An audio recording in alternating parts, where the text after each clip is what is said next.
안녕하세요. 부계여자고등학교 1학년에 재학 중인 이채정입니다. 지금 AI 모델을 이용한 난치병의 조기 진단 및 치료에 대한 기대가 커지고 있습니다.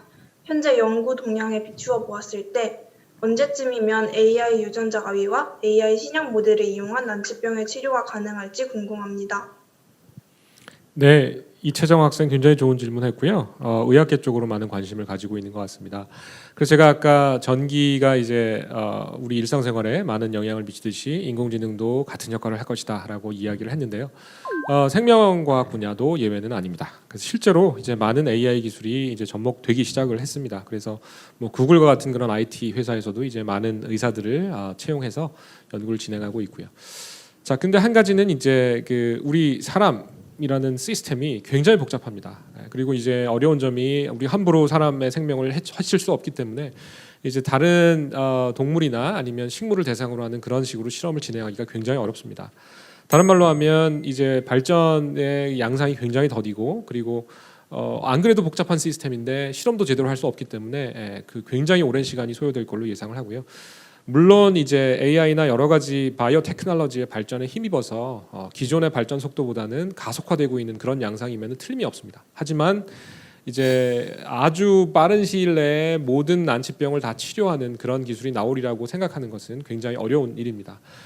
반면에 이제 굉장히 잘 그 좁혀진 범위의 특정한 질환이다. 뭐 이런 것들은 이제 하나씩 둘씩 해결이 되고 있고요.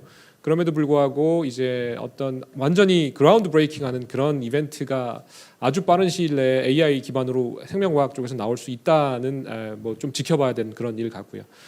그래서 사실은 이제 그런 실험이나 이런 것들이 굉장히 돈도 많이 들고 시간도 많이 들고 여러 가지 시약이나 뭐 이런 것들이 많이 들어가게 되고요. 거기서 AI 역할을 한마디로 뭐 정의하기는 어렵겠지만 그래도 중요한 역할을 하나 집어보면 이제 탐색 공간의 크기를 비약적으로 줄여줄 수 있다라고 요약을 할 수 있겠습니다. 무슨 얘기냐면 A라는 약을 만들 때 전에는 어떤 것이 최적 조합인지 몰라서 많은 시도를 하게 됩니다. 그럼 하나하나의 시도가 다 연구비요, 다 연구원의 노력이요, 많은 리소스가 든다는 거죠.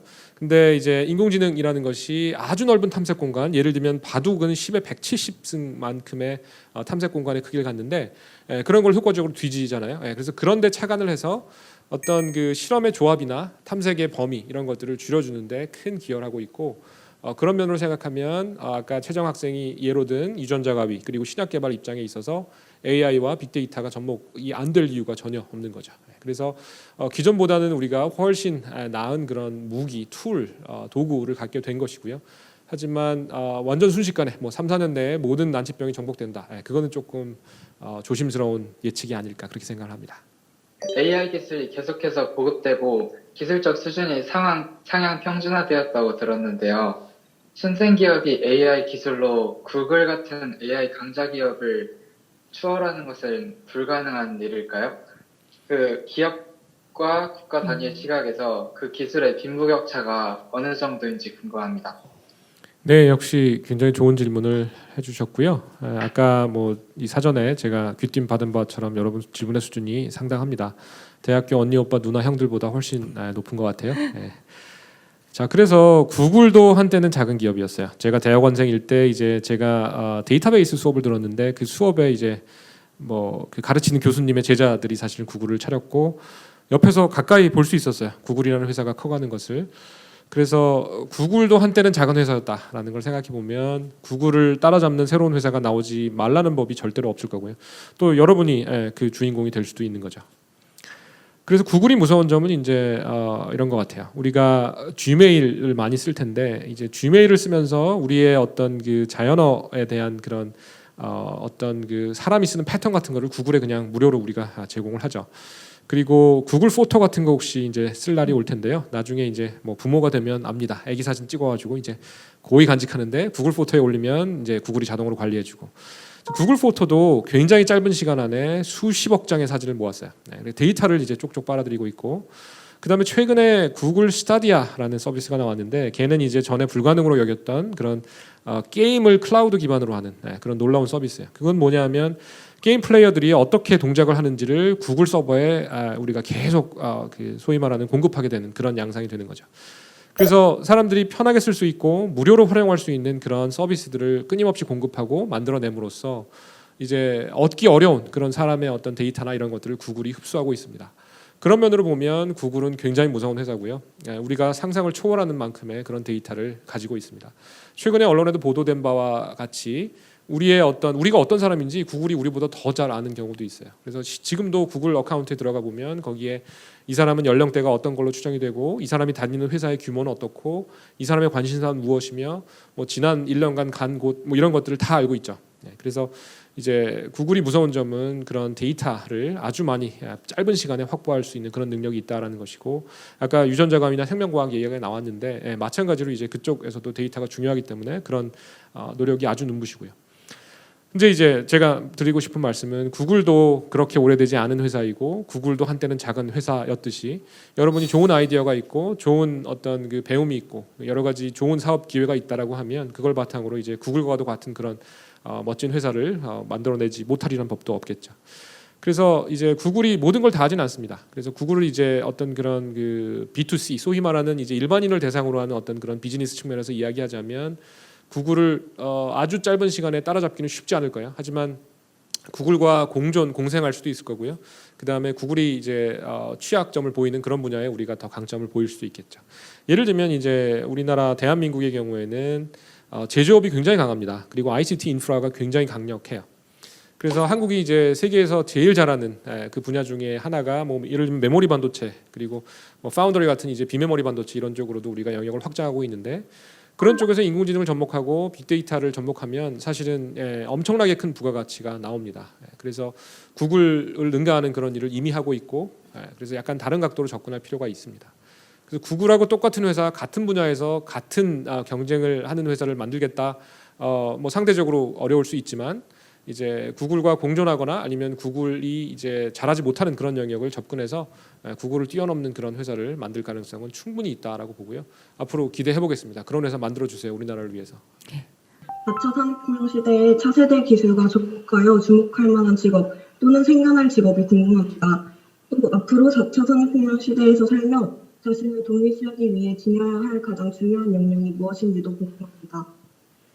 네, 그래서 역시 좋은 질문을 했고요. 자, 그래서 이제 4차 산업혁명에 여러 가지 그 기반 기술들이 있을 것이고 그 중에서도 한국은 지능화 혁명 쪽에 집중하고 있고 그럼 거기에 중요한 이제 세 가지 기술이 DNA라고 말씀을 드렸어요. 그래서 만약에 그런 공학적인 핵심 기술에 관심이 있다라고 하면 당연히 그런 그 DNA와 관련된 그러니까 데이터 네트워크 AI와 관련된 그런 공부를 하면 좋을 것 같고요. 그런데 아까 AI가 새로운 전기다라고 제가 언급을 했잖아요. 그래서 그런 면으로 보면 사실은 AI를 적용하지 못하는 분야를 찾기가 오히려 어렵다라고 한 이야기도 제가 언급을 했고요. 그래서 지금 사실은 산업계에서 똑같은 고민을 하고 있습니다. 원래 도메인 전문가가 있어요. 예를 들면 또 한국이 잘하는 그 2차 전지 같은 경우에 2차 전지를 만들거나 테스트하거나 뭐 설계하거나 할 때 인공지능을 쓰고 싶어 합니다. 그러면 이제 기업이 갖고 있는 질문이 인공지능 전문가에게 2차 전지를 가르치는 게 나을까 아니면 2차 전지 전문가에게 인공지능을 가르치는 게 좋을까 뭐 이런 고민을 하죠. 그래서 도메인 엑스퍼트에게 인공지능을 가르칠 것이냐 아니면 인공지능 전문가에게 도메인 날리지를 주입할 것이냐의 이슈가 있는 것이고요. 정답은 없겠지만 다른 각도로 학생이 한 질문에 비추어 생각을 해보면 좋아하는 게 있다면 뭐든지 하고요. 열심히 공부하고 그런데 그 좋아하는 것이 이제 좀 뭐 힘든 면이 있거나 아니면 단순 방법이 있거나 아니면 뭔가 이제 코스트 이펙티브한 조금 더 이제 효율성을 올릴 수 있는 그런 게 기계를 써서 한다면 보인다라고 했을 때 인공지능을 접목하면 되거든요. 그래서 이제 내가 인공지능 기술 자체가 좋다라고 하면 인공지능을 전공하면 되고 그게 아니다라고 할지라도 일단은 자기 원래 하고 싶고 자기가 제일 잘할 수 있는 것을 이제 계속 공부해 나가면서 다만 이제 인공지능이나 이런 4차 산업혁명 기술에 대한 그 관심을 놓지 않으면 될 것 같습니다. 안녕하세요. 이제 AI가 발달하면서 점점 인간과 닮아가고 있는데 이제 AI가 발달하면서 우리에게 잘못된 정보를 고의로 주면요. 그 인간은 이제 어떻게 알아내고 어떻게 대처해야 될까요? 네, 역시 좋은 질문이고요. 정말 제가 감동하는 중입니다. 그래서 딥러닝을 써서 많은 일을 할 수 있고 제가 아까 강연 중에 예를 든 건 아주 쉬운 이그젠플이었어요. 사진을 주어지고 그 안에 있는 사람이 남성이냐 여성이냐 맞춰봐라 이런 간단한 태스크였는데 조금 더 이제 수학적이고 조금 더 공학적인 그런 면으로 사실 그 딥러닝이 우리에게 많은 도움을 주고 있습니다. 그 중에 하나가 아주 고차원 공간의 데이터에 대한 표현과 그리고 조작을 가능하게 하는 건데요. 이게 무슨 얘기냐면 여러분이 사진을 본다라고 한번 쳐보죠. 그럼 사진은 뭐 여러 가지로 표현할 수 있지만 예를 들면 100 곱하기 100의 즉 1000개의 픽셀로 이루어진 작은 사진 생각할 수 있죠. 그러면 가로 100, 세로 100, 그럼 총 10,000개의 점이 있는데 그 점이 이제 컬러를 나타내면서 어떤 사진이 된다라고 보세요. 그러면 그렇게 작은 100 x 100짜리 이미지만 하더라도 그게 10,000차원 공간이 돼요. 그래서 여러분이 나중에 수학을 배우고 통계를 배우고 하면 알겠지만 고차원 공간에서는 굉장히 우리가 버겁습니다. 그것을 잘 이해하고 다루기가 굉장히 버거워요. 또 마찬가지로 음성 같은 거 생각해 보면 우리가 1초에 정말 수천 개의 어떤 그런 샘플을 제너레이션 하는데 그런 거를 이제 전통적인 방식의 어떤 그 확률 분포로 나타내는 굉장히 이제 뭐 도전적인 면이 많습니다. 그래서 역시 고차원 공간의 데이터가 되고요. 그래서 그런 고차원 확률 분포를 딥러닝을 써가지고 아주 효과적으로 다룰 수 있게 되면서 이제 우리가 사람 말귀도 알아듣고 그다음에 우리도 알아보고 뭐 영작 뭐 한문 뭐 그리고 뭐 국문 다 쓸 수 있는 그런 인공지능이 나오게 된 것인데 학생이 질문한 그런 우려가 그거의 다크 사이드에 있어요. 그러니까 그런 고차원 공간에 존재하는 데이터를 우리가 마구 만들어낼 수 있게 되는 그런 여지가 생긴 거죠. 그래서 소위 말하는 가짜 뉴스 들어봤을 것이고 뭐 가짜 음성, 가짜 영상 이런 것들이 쏟아지고 있어요. 그리고 실제로 이제 여러분이 일론 머스크 알죠? 그 테슬라라고 하는 전기차 회사를 세운 사람으로 제일 유명한데 그거 말고도 많은 일을 해요. 예를 들면 스페이스 X 같은 경우에는 로켓을 쏜 다음에 다시 원래대로 돌아오는 그런 로켓을 만들죠. 그리고 상대적으로 덜 알려져 있지만 중요한 회사가 오픈 AI라는 회사입니다. 그래서 일론 머스크가 세운 AI 기업이 오픈 AI라는 비영리 단체가 있는데 거기서 이제 꾸준히 언어지능을 연구해 왔고 최근에 GPT-3라고 하는 언어지능 인공지능을 만들어냈어요. 그 인공지능 엔진은 이제 언어지능을 구현하는 거니까 질의응답을 할 수 있어요. 뭐라고 물어봅니다. 오늘 날씨가 어때? 뭐 이런 그 사실에 기반한 질문 잘 답하고요.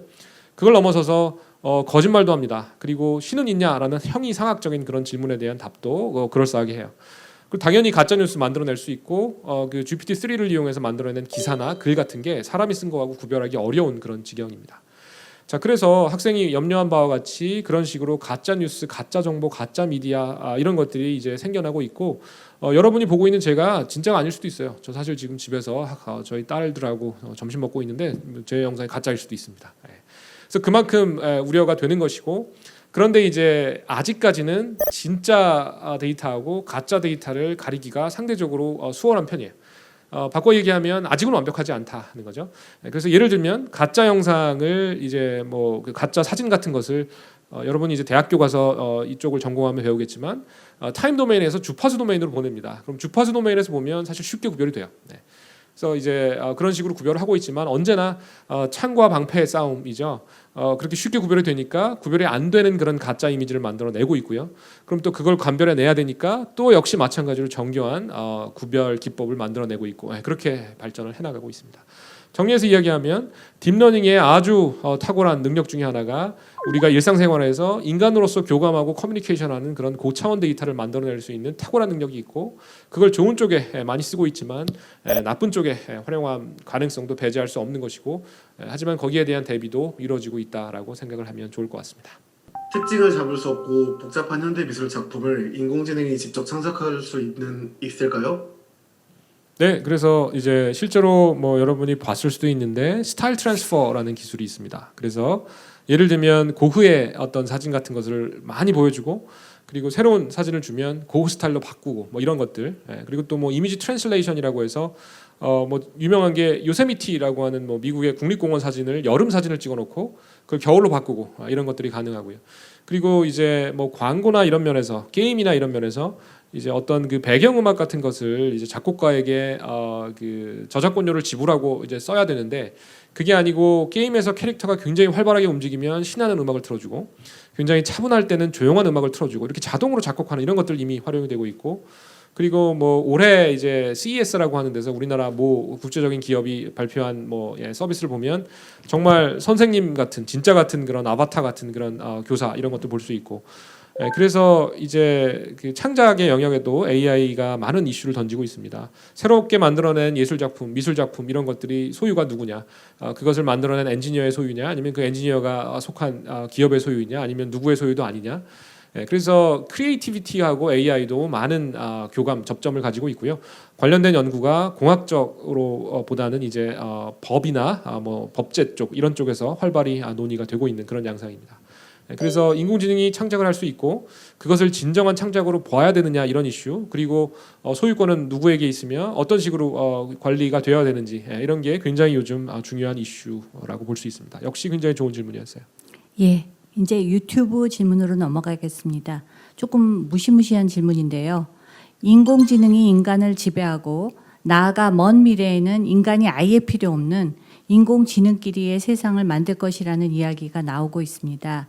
그런데 이 상황에서 모든 인간이 재교육을 받고 단순 노동자들이 새로운 기술을 익히려면 많은 제약을 따를 텐데 과연 인공지능이 도래하는 사회에서 인간이 어떻게 AI와 공존하면서 함께 살아갈 수 있을까요? 라는 어려운 질문입니다.